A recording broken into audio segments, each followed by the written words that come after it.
Right, in this video I'm going to review the old Bridgestone tyres I had on this. I had, was it Bridgestone BT023s. I've had them, well, they came with the bike. I did replace the rear halfway through the life of the front one, and then replaced them both recently with the Maxxis tyres, which I've got a review on. And I can say I got really good mileage out of the front. I got 12,000 miles out of the front, though admittedly when they took it off, it's a good thing I was getting it replaced then, because they did the MOT as well, and I failed the MOT because of the lack of tread.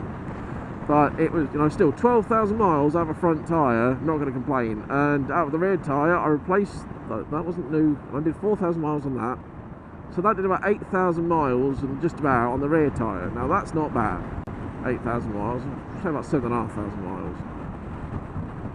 Which for the price, they are not expensive tyres. You can get a pair for roughly about £170. If you buy them as a pair, you can get 170. I know the rear is £98.99 on its own, and the front is £75.99, £78.99, something like that. So you're saving, you know, you're not saving a lot, but you're saving a little bit. But I definitely recommend it. They've got really good grip. They're very manoeuvrable. You can drop in quite easily. You can drop in faster than these Maxxis tyres can. Though that's not, I don't imagine that's as important on the road. It's got lovely wet grip, lovely dry grip. They did square off pretty quickly, but as soon as it squared off, you know, they didn't, I mean, like, they didn't go really square. They kind of, you know, they weren't as round anymore. You can get them in 110/60, 110/70, 110/80, 120/70, 120/80 for the front. I think you can get it in 16 to 18 inch rims. I'm running a standard 17 inch. And on the back you can go from 150 something, you got your 160/60, 180/55, 190/50, 190/55. With the same size, you know, same rim size as the front. And I'm running 120/70, 180/55s on this. I have run the Bridgestone before on my previous bike. They came as standard, and I had about the same mileage on that. But I find, and this isn't, you know, take this as you will, you might just be going, well, it's because you're a shit driver or you're on shit roads or something. I find you get a lot more punctures in Bridgestones than I have on the Maxxis. Although I don't get the grip, I wouldn't say, out of the Maxxis. I mean, there's good grip out of them, but it's not the same grip. But when I first got my first big bike, I got a Kawasaki R6F, and within the first 100 miles I had a flat. Just a small stone straight in there. Sorry, I had to scratch my nose. And then 3,000 miles, got another flat. It took me 4 rear tyres to have to swap it because it was old, not having a flat tyre.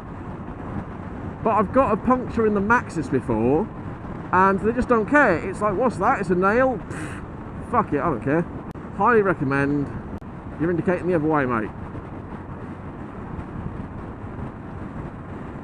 How's that man doing? I would highly recommend the Bridgestone tyres. Do not get them though if you're in somewhere where there's like to have shit, or like sharp shit on the roads. I know obviously it can be sharp shit anywhere, people can drop anything. But country roads, like B roads, or more rough areas where there's likely to be broken bottles and stuff, do not get Bridgestones. Like, do not get those Bridgestones. Get Maxxis. I'll say that. But the Bridgestones are a lovely cheap tyre. They're by far not the cheapest, but for everyday running around, you don't mind, you know, well, who wouldn't mind swapping the front every 12,000 and the back every 8,000 or 7,500 or 7,000, whatever I agreed on just now. You can't go wrong for £160 a pair, £170 a pair. They're off like that far apart. I know these tyres should last quite a while, but obviously we'll see. It's going to take me a little while to get the final review on those, I think. If only for like the last lot I had, it took me about 12,000 miles to fucking... I don't think I ever got the front replaced. saying that. No, I replaced the front when I did the rear, but it wasn't anywhere near. I think I could have got 15,000 miles out the front on that.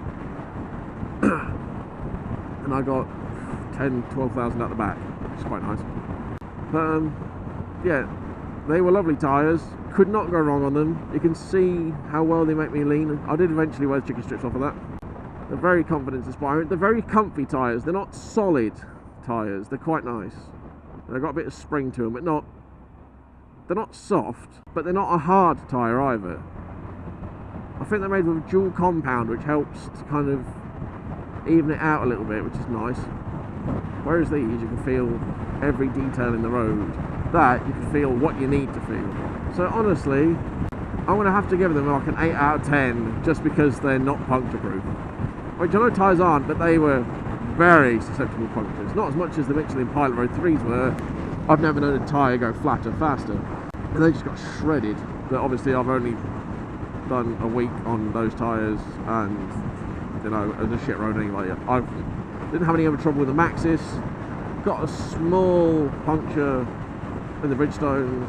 For cheap tyres, if you're looking for a good mixture of longevity, comfort and grip, I would personally go for the BT023s. If however you're looking for something for a lot faster, then you know, there's going to be better tyres like Diablo Rossa Corsas and tyres like that, so just keep an eye on those. But for a bike like this, my Bandit 1250, which is 270 kilos with the usual crap on it, it's worn very well, so highly recommend it.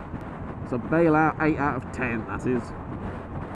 Put some links in the description below for cheapest places to buy them. Obviously, if you don't do your tyres yourself, go to your local place who does them, whether it be your local dealer or you've got a friend or something, and see what they quote you.